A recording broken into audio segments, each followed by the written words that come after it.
السلام علیکم. ہمارا آج کا lecture perspectives of clinical psychology یا معالجاتی نفسیات کے نظریات کے اوپر ہے. پرسپیکٹیو اپروچ یا نظریہ سے مراد کسی بھی سائیکالوجسٹ، سائنٹسٹ یا آپ کہتے ہیں کہ جو ریسرچر ہے اس کے پوائنٹ آف ویو کو پرسپیکٹیو کہا جاتا ہے. یعنی جو بھی کوئی خاص نقطۂ نظر ہوتا ہے کسی بھی چیز کے بارے میں، کسی تحقیق، کسی ریسرچ کے بارے میں، اس کو ہم پرسپیکٹیو یا نظریہ کہتے ہیں. سائیکالوجی کے بہت سارے پرسپیکٹیوز ایگزسٹ کرتے ہیں اور اس میں آپ کہتے ہیں کہ کوئی ایک پرسپیکٹیو ایسا نہیں ہے جو کلینکل سائیکالوجی میں مینٹل ڈیزیزز کی کمپلیٹ کازز کو بیان کرے. لہٰذا اس میں تقریباً 6 جو نظریات ہیں ان کے بارے میں ہم پڑھیں گے اور ہر نظریہ اپنی جگہ امپورٹنس رکھتا ہے کیونکہ اس کی اپنی ایک کوالٹی یا کریکٹرسٹکس ہے. اس میں آپ کہتے ہیں کہ سب سے پہلا نظریہ جو ہے وہ ہے بایولوجیکل پرسپیکٹیو یا جس کو آپ حیاتیاتی نظریہ کہتے ہیں. پھر سائیکو ڈائنامک پرسپیکٹیو یا جس کو نفسی حرکی نظریہ کہا جاتا ہے. پھر بیہیورل پرسپیکٹیو یا جس کو کرداری نظریہ کہتے ہیں. کوگنیٹیو پرسپیکٹیو یا جس کو وقوفی نظریہ کہا جاتا ہے. پھر سوشل کوگنیٹیو یعنی سماجی وقوفی نظریہ اور ہیومنسٹک پرسپیکٹیو یا جس کو ہم انسانیت پسندانہ نقطۂ نظر کہتے ہیں. اب ان تمام پرسپیکٹیو میں مختلف سائیکالوجسٹ کا پوائنٹ آف ویو مختلف ہے. ہم one by one in perspective کو پڑھیں گے اور یہ جو پرسپیکٹیوز آف سائیکالوجی ہیں کلینکل سائیکالوجی، اس میں بیسیکلی آپ کہتے ہیں کہ ہم کسی بھی ڈیزیز یا آپ یہ کہتے ہیں کسی بیماری کے بارے میں اس کی علامات یعنی اس کی جو سمٹمز اور کازز ہیں، اس کا ڈائگنوزز یعنی اس کی تشخیص اور پھر اس کا ٹریٹمنٹ یعنی اس کا جو علاج ہے اس کے بارے میں پڑھتے ہیں. تو اس میں ہمارا سب سے پہلا جو پرسپیکٹیو ہے دیٹ از بایولوجیکل پرسپیکٹیو یا جس کو حیاتیاتی نقطۂ نظر کہتے ہیں. حیاتیاتی نقطۂ نظر میں جو بنیادی آپ کہتے ہیں علامت یا ریزن بتائی گئی ہے کہ مینٹل ڈیزیز کی جو بیسک ریزن ہے وہ انسان کی ہیریڈیٹی یا وراثت یعنی اس کی وراثت یا ہیریڈیٹی ہے، اور پھر اس کی جو برین پیتھولوجی یا دماغ کے اندر کسی قسم کی کوئی خرابی جو ہے وہ اس میں بیماری کی وجہ بنتی ہے. اس میں بہت سارے سائیکالوجسٹ کا یہ ماننا تھا کہ باڈی کے اندر جو مختلف قسم کے کیمیکلز ہیں وہ ہماری باڈی میں بیلنس قائم کرتے ہیں جس کی وجہ سے ہم اپنے پراپر پرفارم کرتے ہیں یا آپ یہ کہتے ہیں کہ ہماری زندگی جو ہے نارمل گزرتی ہے اور کسی قسم کی کوئی بیماری نہیں ہوتی. لیکن اگر یہ کیمیکل جو سکریشنز آپ کہہ سکتے ہیں یا مختلف جو کیمیائی عوامل ہیں اگر وہ امبیلنس ہو جائیں یعنی ان میں مطابقت نہ رہے، بیلنس نہ رہے، تو یہ امبیلنس ہمارے اندر بیماری کی وجہ بنتی ہے. ہیلر اور ولیم جو ہے انہوں نے دماغی خرابی کی جو بیسک ریزن بتائی ہے وہ یہ کہ ہمارا آپ کہتے ہیں کہ جو ذہنی بیماری ہے اس کی بیسک وجہ یا ریزن دماغی خرابی یا برین پیتھولوجی ہے. ایمل کرپلن اس پوائنٹ آف ویو سے امپورٹنٹ سمجھا جاتا ہے. اس نے فاؤنڈر کے پوائنٹ آف ویو یعنی اس کا جو کام ہے اس کے اندر حیاتیاتی نقطۂ نظر کے اندر وہ کافی اہمیت کا حامل ہے. اور بایولوجیکل پرسپیکٹیو کا جو فاؤنڈر ہے دیٹ از ایمل کرپلن، اور اس نے جو اس کے 2 امپورٹنٹ کام ہیں، ایک تو یہ کہ اس نے یہ ویو پوائنٹ ڈسکس کیا یا ڈسکرائب کیا، اور دوسرا اس کا امپورٹنٹ جو کام ہے وہ ہے کلاسیفیکیشن آف مینٹل ڈیزیزز یعنی بہت ساری ذہنی بیماریوں کی اس نے اقسام کو بیان کیا. اس کے مطابق بھی جو ذہنی بیماری ہے اس کی بنیادی وجہ دماغ کی خرابی یا ذہن کی جو ڈس فنکشننگ آپ کہہ سکتے ہیں اس کی برین کی ڈس فنکشننگ کی وجہ سے ذہنی بیماری ہوتی ہے. اس نے اپنا نظریہ دیا لیکن بہت سارے سائیکالوجسٹ نے اس کے نظریے کو ریجیکٹ کیا یعنی اس کی مخالفت کی، اور پھر نئے نظریات جو ہیں وہ ہمیں دیکھنے میں ملے. اب ان میں جو نئے نظریات ہیں ان میں سائیکو ڈائنامک پرسپیکٹیو ہے جس کو ہم نفسی حرکی نظریہ کہتے ہیں، اور this psychodynamic perspective was presented by Sigmund Freud, یعنی اس کا جو فاؤنڈر یا بانی یا بنانے والا ہے وہ سیگمنٹ فرائڈ ہے، اور اس نے انسان کے ذہن کے مختلف حصوں کے ناموں کو ڈسکرائب کیا۔ سیگمنٹ فرائڈ کے بارے میں آپ بہت ساری چیزیں جانتے ہیں کہ اس نے انسان کے ذہن کے بارے میں بات کی، یعنی اس کے 3 پارٹس، کانشیسنس، سب کانشیسنس، ان کانشیسنس کے اوپر بات کی، یعنی شعور، لاشعور، تحت الشعور، اس کے اوپر۔ اور اس کے علاوہ اس نے انسان کی پرسنالٹی یعنی شخصیت کی مختلف اقسام، ایڈ، ایگو، سپر ایگو، ان کو ڈسکس کیا۔ اس کا جو فرائڈ کا مین فوکس تھا وہ یہ کہ اس کے مطابق بیماری کی وجہ بایولوجیکل بیسز نہیں ہے، بلکہ انسان کا جو ان کانشیس ہے اس کے ڈفرینٹ کانفلکٹس بیماری کو کاز کرتے ہیں، یعنی ذہنی بیماری کی وجہ انسان کے لاشعور میں ہونے والے مختلف جو پرابلمز ہیں وہ اس کی بیماری کی وجہ بنتے ہیں، یعنی basic cause of mental diseases, conflicts of in consciousness. اب اس میں اس نے جو ہے وہ مین اس کی جو فوکس تھا وہ یہ تھا کہ انسان کا ان کانشیس جو ہے اگر اس کو ایکسپلور کر لیا جائے تو اس کی بیماری کو ٹھیک کیا جا سکتا ہے، اور اس نے ڈریم انالیسس کا طریقہ کار استعمال کیا، اور اس کے مطابق جو ڈریمز ہیں یعنی جو خواب ہیں انسان کے، وہ ایسے رائل روڈز ہیں جو اس کے ان کانشیس تک پہنچتے ہیں، یعنی ایسے شاہی راستے ہیں جن کی مدد سے ہم اس کے ان کانشیس تک جا سکتے ہیں۔ اس کے علاوہ اس نے زیادہ فوکس کیا ڈیفنس میکانزمز یا دفاعی میکانیت کے اوپر، اور اس کا ماننا تھا کہ انسان اپنی زندگی میں نارمل زندگی گزارنے کے لیے بہت سارے دفاعی میکانیت یا ڈیفنس میکانزمز کے اوپر ڈیپینڈ کرتا ہے، اور لیکن نارمل لائف کے لیے اگر ہم بہت زیادہ ڈیفنس میکانزمز استعمال کریں گے تو وہ ہماری ذہنی بیماری کا باعث بنیں گے۔ اس لیے کہا جاتا ہے کہ دفاعی میکانیت کا استعمال کچھ عرصے تک تو ٹھیک ہے، لیکن اگر ہم زیادہ اس پہ ڈیپینڈ کرنا شروع کر دیں گے تو وہ ہمارے لیے پرابلمس کا باعث بنے گا، اور وہ ہماری ذہنی بیماری کا باعث بھی بنے گا۔ اس کا جو مین فوکس تھا، میجر فوکس، وہ انسان کی ارلی لائف یعنی چائلڈہڈ، بچپن کا عہد تھا، اور اس کا ماننا یہ ہے کہ ذہنی بیماریاں زیادہ تر بچپن میں ہی ڈیولپ ہو جاتی ہیں۔ اس کے علاوہ اس کا جو فوکس تھا وہ یہ کہ ایگریشن اور سیکس یعنی جو جنس ہے وہ، اور ایگریشن یعنی غصہ، یہ 2 چیزیں ایسی ہیں جو انسان کے اندر ذہنی بیماری کی بنیادی وجہ بن سکتی ہیں۔ اگر ہم اس کا جو فرائڈ ہے اس کا overall point of view لیں تو اس نے انسان کے دماغ کے مختلف حصوں کے یا اس کے جو مائنڈ ہے اس کے ڈفرینٹ پارٹس کے اوپر کام کیا۔ اس کے بعد اس نے ریزنز آف مینٹل ڈیزیزز بتائیں، جس میں سب سے امپورٹنٹ یہ ہے کہ ان کانشیس تھاٹس جو ہیں جتنی زیادہ بڑھتی جائیں گی اور کانفلکٹس انکریز ہوتے جائیں گے اتنا ہی انسان ذہنی بیماری کی طرف تیزی سے بڑھتا جاتا ہے۔ اس کے علاوہ ڈیفنس میکانزمز، انسان کا ارلی چائلڈہڈ، اور اس کے ساتھ ساتھ سیکس اور ایگریشن، یہ ایسی چیزیں ہیں جن کو اگر پراپرلی کنٹرول نہ کیا جائے یا ان میں بہتری نہ لائی جائے تو انسان میں ذہنی بیماریاں ڈیولپ ہوتی ہیں۔ اس نے ایک سائیکو تھیراپی ڈیولپ کی، یعنی آپ کہتے ہیں کہ ایک طریقہ علاج، نفسیاتی طریقہ علاج انٹروڈیوس کروایا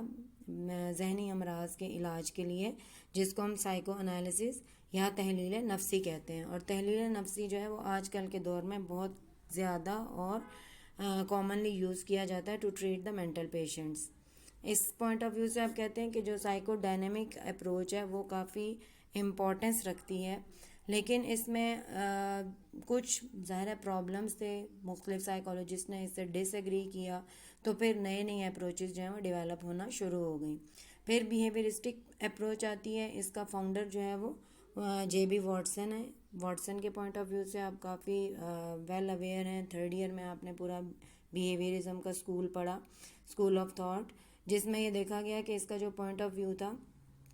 وہ اپنے پوائنٹ آف ویو میں بہت ریجڈ تھا، اور اس کا ماننا یہ تھا کہ انسان میں اس کے اوورٹ بیہیویئر کو ہم سائیکالوجی میں صرف آبزرو کرتے ہیں، اور اس کے لیے ہم جو اس کا بیہیویئر ہے ایسا ہونا چاہیے جو آبزرویبل ہو اور جو میئریبل ہو، یعنی ایسی چیزیں جن کا ہم مشاہدہ کر سکتے ہوں یا جن کو ہم ناپ سکتے ہوں، صرف ان کو سائیکالوجی کے اندر ہم اسٹڈی کرتے ہیں۔ باقی تمام چیزیں جو ہیں وہ ان کو ہم سائیکالوجی میں انکلوڈ نہیں کرتے. اس نے SOR فارمولا یعنی اسٹیمولس، آرگنزم اور رسپانس یعنی مہیج، عضویہ اور رد عمل، وہ نظریہ دیا کہ جب بھی اسٹیمولس سامنے آتا ہے تو آرگنزم آٹومیٹکلی رسپانس ظاہر کرتا ہے. لیکن اس فارمولا کو بھی بہت سے لوگوں نے ریجیکٹ کیا. لیکن اس کا مین ایمفسس جو تھا وہ یہ کہ انسان کے اندر جو ڈفرینٹ ڈیزیزز ڈیولپ ہوتی ہیں، مینٹل ڈیزیزز، اس میں اس کا انوائرمنٹ یا اس کا جو ماحول ہے وہ بہت اہم کردار ادا کرتا ہے. اور اس کا ماننا یہ تھا کہ جو لرننگ ہے انسان کے اندر، چاہے وہ بیہیویئر کے حوالے سے ہو، چاہے وہ کلاسز کے حوالے سے ہو، تو اس میں جو لرننگ ہے اس میں مین رول پلے کرتا ہے انسان کا انوائرمنٹ یا ماحول. اور اس میں انسان مشروطیت یا ری انفورسمنٹ یعنی تقویت، ان دونوں عوامل کی موجودگی میں اس کی لرننگ بہتر ہوتی ہے. یعنی کنڈیشننگ جو ہے مشروطیت اور ری انفورسمنٹ یعنی تقویت اس کی لرننگ میں اہم کردار ادا کرتی ہے. اس کا جو مین فوکس تھا وہ یہ تھا کہ انسان کے اندر جو ذہنی بیماری ہے اس کی بنیادی وجہ اس کے انوائرمنٹل فیکٹرز ہیں. اگر اس کا انوائرمنٹ یا ماحول بہتر ہو تو انسان ذہنی بیماریوں سے بچ سکتا ہے. بیہیویئر تھیراپی جو ہے جو ڈیولپ کی گئی وہ اسی کی آئیڈیالوجی کو بیس کرتے ہوئے کی گئی. اور یہ بیہیویئر تھیراپی جو ہے وہ بہت ساری مینٹل ڈیزیزز کے ٹریٹمنٹ کے لیے ابھی بھی یوز کی جا رہی ہے، جس میں خاص طور پر آپ کہتے ہیں جو منشیات یا ڈرگ ایڈکٹس ہیں ان کے لیے بیہیویئر تھیراپی بڑی افیکٹولی جو ہے وہ استعمال کی جا رہی ہے. چوتھا جو پرسپیکٹیو ہے دیٹ از کوگنیٹیو پرسپیکٹیو یا جس کو وقوفی نقطۂ نظر کہتے ہیں. ان کا مین فوکس جو ہے وہ کوگنیشن یعنی وقوف کے اوپر ہے. اور ان کا ماننا یہ ہے کہ ہر انسان جو ہے اس کے اندر سوچنے کی یعنی کوگنیٹیو ایبیلٹیز پائی جاتی ہیں اور یہ بائی برتھ ہوتی ہیں، یعنی انیٹ ایبیلٹیز ہیں اس کے اندر جو ہر انسان کے اندر موجود ہوتی ہیں. اب چونکہ وہ ان ایبیلٹیز سے ان اویئر ہوتا ہے اس لیے وہ مشکلات کا شکار ہوتا ہے اور وہی مشکلات اس کے لیے ذہنی بیماری کا باعث بن جاتی ہیں. اب ان کا ماننا یہ تھا کہ کوئی بھی انڈیویجول جب کسی بھی پرابلم کا شکار ہو تو اس کو گائیڈنس یا رہنمائی دی جائے تاکہ اس کا جو مسئلہ ہے اس کو سالو کیا جا سکے. ان کا پوائنٹ آف ویو جو ہے وہ پریزنٹلی جو پرابلمز ہوتی تھیں لوگوں کی وہ اور ان کے سلوشنز کے پوائنٹ آف ویو سے یہ اسٹرانگلی بات کرتے ہیں کہ انسان کی جو پریزنٹ لائف ہے اس کے جو پرابلمز ہیں ان کو جلد از جلد سالو کرنا چاہیے تاکہ وہ اپنی زندگی بہتر طریقے سے گزار سکے. بیک جو سائیکالوجسٹ ہے اس کی کوگنیٹیو بیہیویئرل تھیراپی بیسیکلی اسی سوچ کو سامنے رکھتے ہوئے یہ اسی آئیڈیالوجی کے اوپر بیس کرتی ہے جس میں لوگوں کی جو ارریشنل تھاٹس ہیں، یعنی آپ کہتے ہیں کہ جو ایسی سوچیں جو کہ ارریشنل ان لاجیکل یا آپ کہتے ہیں کہ ایسی ہیں جو کہ صحیح نہیں ہیں یا ارریشنل ہوتا ہے کہ جو جن کا تعلق نارمل لائف سے نہیں ہوتا، یا آپ یہ کہتے ہیں کہ ان لاجیکل ہوتی ہیں، ان کو پازیٹیولی چینج کرنے کے لیے کیا کیا جاتا ہے کوگنیٹیو تھیراپی بیک کی جو ہے وہ استعمال کی جاتی ہے تاکہ وہ اپنی زندگی بہتر طریقے سے گزار سکیں. ان کی یہی ارریشنل تھاٹس جب پازیٹیو سائڈ پہ چینج کی جاتی ہیں تو وہ اپنی زندگی بہتر طریقے سے گزارنے کے قابل ہو جاتے ہیں. نیکسٹ ہمارا جو پرسپیکٹیو ہے that is social cognitive perspective. اور اس میں آپ کہتے ہیں کہ ان کا جو مین پوائنٹ آف ویو تھا وہ یہ ہے کہ انسان کی جو بلیفس ہیں، اس کے جو گولز ہیں یا اس کی جو پرسیپشن ہے وہ اس کے بیہیویئر کو افیکٹ کرتی ہے. اور اگر ہم اس کے بلیفز، اس کے گولز اور اس کے پرسیپشن سے اویئرنیس حاصل کر لیں تو پھر ہم اس کو بہتر طریقے سے گائیڈ کر سکتے ہیں کہ وہ اپنی زندگی کس طرح سے گزارے گا. اس میں جو مین فوکس کیا جاتا ہے اس پرسپیکٹیو یا اپروچ یا نظریے میں وہ ہے کہ انسان کے سماجی تعلقات کے اوپر بہت زیادہ فوکس کیا جاتا ہے. جتنے زیادہ بہتر سماجی تعلقات ڈیولپ کرے گا انسان اتنا ہی وہ ذہنی بیماریوں سے بچا رہے گا. اس کے علاوہ اس میں جو مین فوکس ہے وہ یہ کہ ہم لوگوں کو بہتری کی طرف لے جا سکتے ہیں by using method of modelling. اور ماڈلنگ کو انٹروڈیوس کروانے والا البرٹ بینڈورا ہے سائیکالوجسٹ جس نے ماڈلنگ کو انٹروڈیوس کروایا. آپ یہ کہتے ہیں کہ ماڈلنگ ایک ایسا کانسیپٹ ہے جس کی مدد سے ہم دوسروں کو آبزرو کرتے ہوئے اپنے پرابلمس کو جو ہماری لائف کے اندر موجود ہیں ان کو ہم کیا ہائی لائٹ کرتے ہیں اور پھر ان میں بہتری لانے کی کوشش کرتے ہیں، اور ماڈلنگ کے ذریعے ہم اپنے آپ میں بہت زیادہ بہتر، یا آپ یہ کہتے ہیں کہ ہم اپنی پرسنالٹی میں جو پرابلمز ہیں ان کو بہتر طریقے سے سالو کر سکتے ہیں۔ پھر نیکسٹ ہمارا جو ہے وہ ہیومنسٹک پرسپیکٹیو۔ اب اس میں جو انسانیت پسندانہ نقطہ نظر ہے، یہ فوکس کرتا ہے کہ ہر انسان کی جو نیچر ہے بائی برتھ وہ بہتر یا اچھی شکل، یا آپ یہ کہتے ہیں کہ نیچر گڈ ہوتی ہے، یا آپ یہ کہہ سکتے ہیں کہ وہ بہت سی خصوصیات کا مالک ہوتا ہے، اور اس میں انہوں نے ایمفسائز کیا ہے اس کے کانشیس پروسیسز کو، جو انڈیویجول کے کانشیس یعنی جو اس کی شعوری خصوصیات ہیں ان کے اوپر یہ زور دیتے ہیں، اور ان کا ماننا یہ ہے کہ ہر انسان کے اندر جو کیپیبلٹیز ہیں یا جو کوالٹیز ہیں اپنے پرابلمس کو سولو کرنے کے لیے، وہ ان کے اندر بے شمار پائی جاتی ہیں، اور یہ کیپیبلٹیز یا کوالٹیز جو ہیں وہ کیسی ہیں، جو کہ ان کو وراثت میں ملتی ہیں۔ اب اس کے اوپر جو مین فوکس کرنے والا ہے دیٹ از کال راجر جو ہے اس کو کہا جاتا ہے کہ یہ ہیومنسٹک جو پرسپیکٹیو ہے کلینکل سائیکالوجی کا، اس کا فاؤنڈر یا آپ یہ کہہ سکتے ہیں کہ اس کا لیڈر سمجھا جاتا ہے اس کو، کیونکہ اس نے اس کے اوپر کافی زیادہ کام کیا۔ اس کا جو مین فوکس تھا that is he introduces the idea of real self, ideal self and self actualisation, یعنی ایک انسان کی جو حقیقی ذات ہے، مثالی ذات ہے، اور عرفان ذات، ان تصورات میں کیا فرق ہے۔ جو انسان کی حقیقی ذات ہے وہ ایبلٹیز یا کوالٹیز ہیں جو اس کو اللہ تعالیٰ کی طرف سے ملتی ہیں۔ مثالی ذات یا جس کو ہم آئیڈیل سیلف کہتے ہیں وہ ہے جو وہ بننا چاہتا ہے۔ اگر ان دونوں میں کوارڈینیشن ہے تو انسان بہتر طریقے سے عرفان ذات یا سیلف ایکچولائزیشن کے مرحلے پہ پہنچ جاتا ہے، لیکن اگر ایسا نہیں ہے، جیسے آپ کہتے ہیں کہ جو ریئل سیلف ہے اور آئیڈیل سیلف، ان دونوں کے اندر اختلافات پائے جاتے ہیں یا ان کے اندر جو ہے وہ انکنسسٹنسیز پائی جاتی ہیں، اگر یہ اختلافات بڑھتے جائیں تو پھر انسان ذہنی بیماریوں کا شکار ہو جاتا ہے۔ اب ان کا ماننا یہ تھا، جو انسانیت پسندانہ نقطہ نظر کے ماننے والے ہیں، وہ یہ کہتے ہیں کہ انسان کے اندر جو ذہنی بیماریاں ہیں وہ کیوں ڈیولپ ہوتی ہیں؟ وہ اس لیے ڈیولپ ہوتی ہیں کہ وہ بندہ اپنی جو ایبلٹیز ہیں، جو انیٹ ایبلٹیز ہیں، ان کو بھرپور طریقے سے استعمال میں نہیں لاتا۔ اس کے علاوہ جو اس کی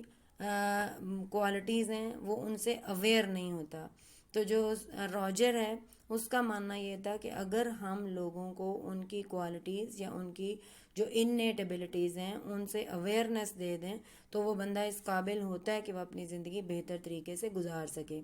اسی چیز کو بیس بناتے ہوئے راجر نے ایک طریقہ علاج جس کو ہم سائیکو تھراپی کہتے ہیں، کلائنٹ سینٹرڈ تھراپی، جو وہ انٹروڈیوس کروائی تاکہ ذہنی امراض میں مبتلا لوگوں کا علاج جو ہے وہ کیا جا سکے،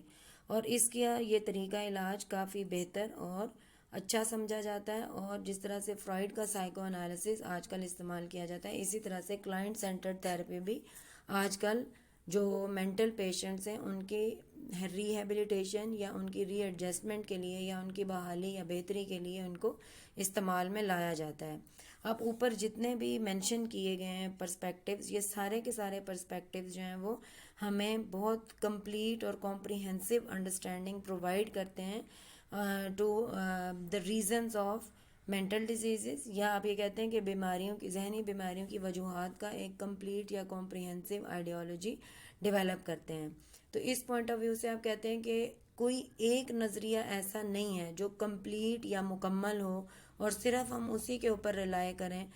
کیونکہ اس میں بے شمار یہ جو پرسپیکٹیوز ہیں وہ ایگزسٹ کرتے ہیں، اور سارے پرسپیکٹیوز اپنی اپنی جگہ امپورٹنٹ ہیں، اور ڈفرینٹ سائیکالوجسٹ ڈفرینٹ پرسپیکٹیوز کو اسٹڈی کرتے ہیں، ان کو فالو کرتے ہیں، اس لیے ہم ان تمام پرسپیکٹیوز کی اہمیت کو اگنور یا نظر انداز نہیں کر سکتے۔ امید ہے کہ یہ لیکچر آپ کو سمجھ آیا ہوگا، لیکن اگر کوئی پرابلم ہو یا کوئی مسئلہ ہو تو آپ اس کے بارے میں سوالات جو ہیں وہ پوچھ سکتے ہیں۔ اللہ حافظ۔